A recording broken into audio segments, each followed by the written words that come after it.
আসসালামু আলাইকুম। আমি অনামিকা, অনামিকা স্বপ্নকুটিরের নতুন আরেকটি ব্লগ ভিডিও নিয়ে চলে আসলাম। আজকে আমি রান্না করব পানি কদু বা লাউ, যেটাই বলি, সেই লাউ রান্না করব। তো আমি এখানে ফ্রাই প্যানে তেল দিয়ে দিলাম।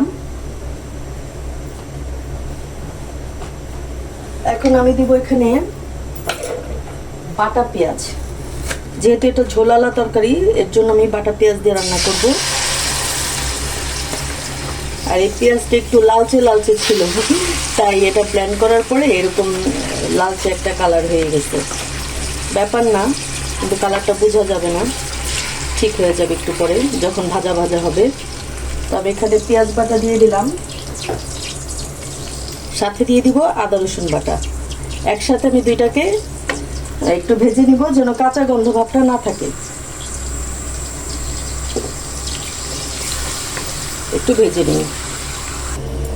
আমার পেঁয়াজ আর আদা রসুন বাটাটা ভাজা শেষ। এখন আমি মশলাগুলি দিয়ে দিব।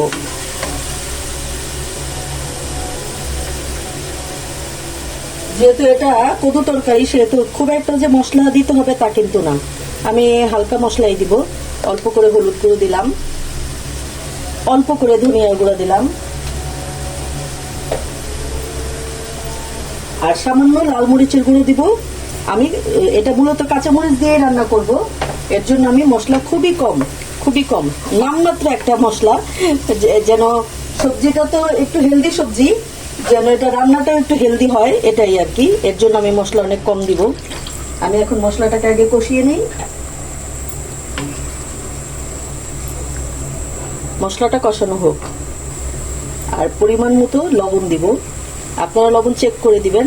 আমার কিন্তু যেভাবে দেই আমার ঠিকঠাক হয়, এর জন্য লবণ চেক করে দিয়ে তারপরে রান্না করবেন। বকা খাবেন না আমার মতো, যে আপুর কথায় দিয়েছি এখন লবণ হয়নি, এটা করবেন না প্লিজ। অবশ্যই লবণ চেক করে দিবেন। এখন আমি এর সাথে দিয়ে দিব মাছের মাথা। এটা হলো আইর মাছের মাথা। আমি মূলত এটা কিন্তু আইর মাছের মাথা দিয়েই রান্না করব। আপনারা দেখবেন যে অনেক সময় কিন্তু কদু তরকারি আপনারা যদি বড় কোনো মাছের মাথার কাটা দিয়ে রান্না করেন, তাহলে কিন্তু খুবই অন্যরকম একটা মজা হয়। সেটা রুই মাছ হতে পারে, আইর মাছ হতে পারে, তারপরে শোল মাছ হতে পারে। অনেক ধরনের মাছের মাথা দিয়ে কিন্তু আপনারা কদু তরকারিটা খেতে পারেন, খুবই মজা হয়। আর চিংড়ি মাছ দিয়ে তো আমরা খাই, কিন্তু এটা দিয়েও খুব টেস্টি হয়। তো যারা আমার চ্যানেলটিকে সাবস্ক্রাইব করেননি তারা অবশ্যই সাবস্ক্রাইব করবেন, আর যারা সাবস্ক্রাইব করেছেন তারা তো আমার ভালোবাসার মানুষ, আমার সাথেই আছেন। আর অবশ্যই লাইক কমেন্ট শেয়ার করবেন, আর কমেন্টের পাশাপাশি অবশ্যই লাইক বাটনটা প্রেস করবেন, আর বেল বাটনটা প্রেস করে রাখবেন, যেন আমার নোটিফিকেশন আপনার কাছে চলে আসে, আপনারা দেখতে পারেন। আমিও আপনাদেরটা তাই করি, যেন আমি তাড়াতাড়ি সবার ভিডিওগুলো পেয়ে যাই সামনে। আমিও এটা করি, এটা করলে একটু সুবিধা হয়। আর কদু তরকারি আমরা অনেকেই অনেক রকম করে রান্না করি, কেউ অনেক মশলা দিয়ে রান্না করে।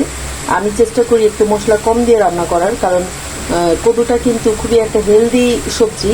এর জন্য যত কম মশলা দিয়ে রান্না করা যায় ততই এটার টেস্ট বেশি হয়, মানে আমার কাছে মনে হয় টেস্টে বেশি হয়। আর শীতের দিনের কদু তরকারির মজাই আলাদা। মাছের মাথাটা অলরেডি কষানো হয়ে গেছে, আর এটা তো সবজির সাথেও, মানে কদুর সাথেও কষাতে কষাতে কিন্তু এটা হয়েই যেত। এখন আমি এটার মধ্যে কদুটা ঢেলে দিব।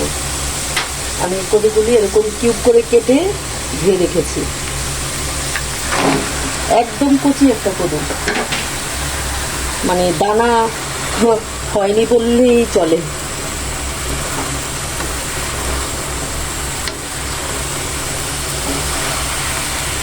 একটু কদুটা যখন একটু নরম হয়ে আসবে তখন নাড়তে সুবিধা হবে।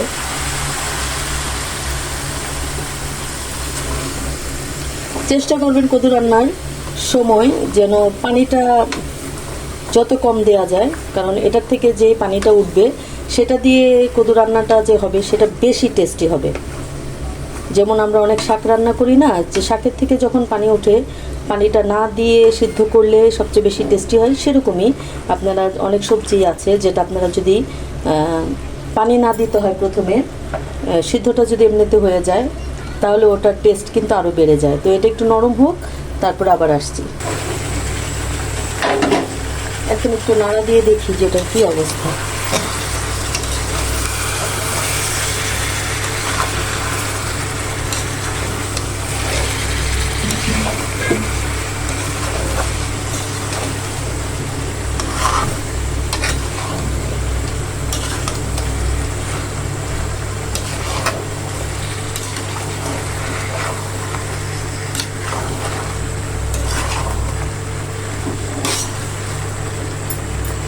ঢাকা দিয়ে রাখি, এটা আস্তে আস্তে হতে থাকে।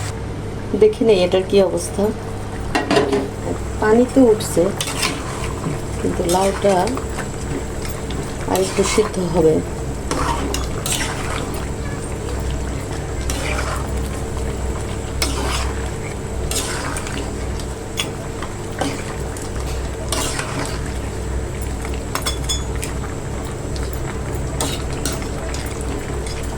আমার কি একটু পানি দেওয়া উচিত মনে হয়।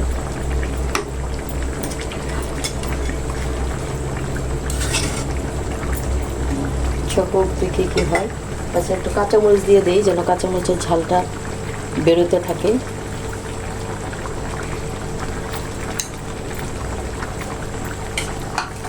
বেশি ঝাল হলেও সমস্যা। আচ্ছা, এটা হতে থাক, আর একটু একটু দেখে নিই কি অবস্থা।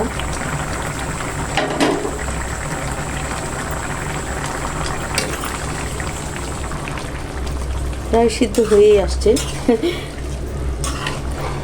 কালারটা অনেক সবুজ নাই, মানে সবুজ কালারটা সিদ্ধ হতে হতে সবুজ কালারটা নাই হয়ে গেছে।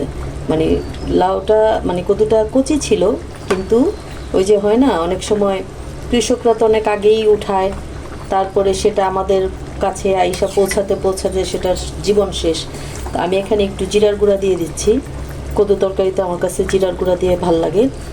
ধনেপাতা তো আমি দিব, কিন্তু একটু জিরার গুঁড়া দিব। তাহলে এটার এই জিরার গুঁড়াটা মানে স্মেলটা কদুর সাথে একটু অন্যরকম আসবে। আর ধনিয়া পাতা দিয়ে তো নামিয়ে ফেলবো।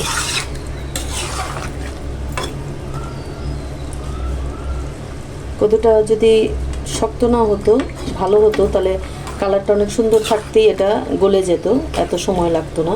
যাই হোক, ভালোই হয়েছে। টেস্ট সবচেয়ে বড় কথা।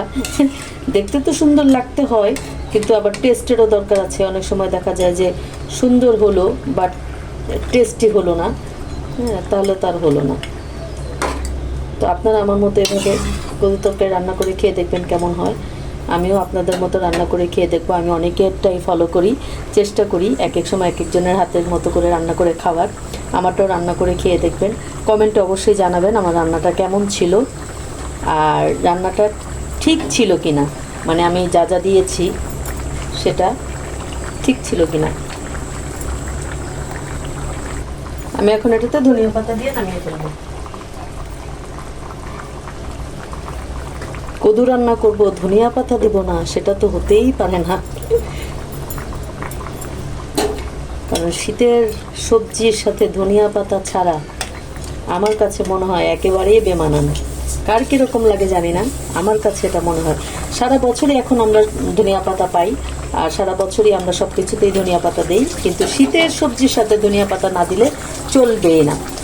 তো সবাই ভালো থাকবেন, সুস্থ থাকবেন, যার যার পরিবার নিয়ে নিরাপদে থাকবেন। আমার জন্য দোয়া করবেন, আমিও যেন আমার পরিবার নিয়ে নিরাপদে থাকি, সুস্থ থাকি।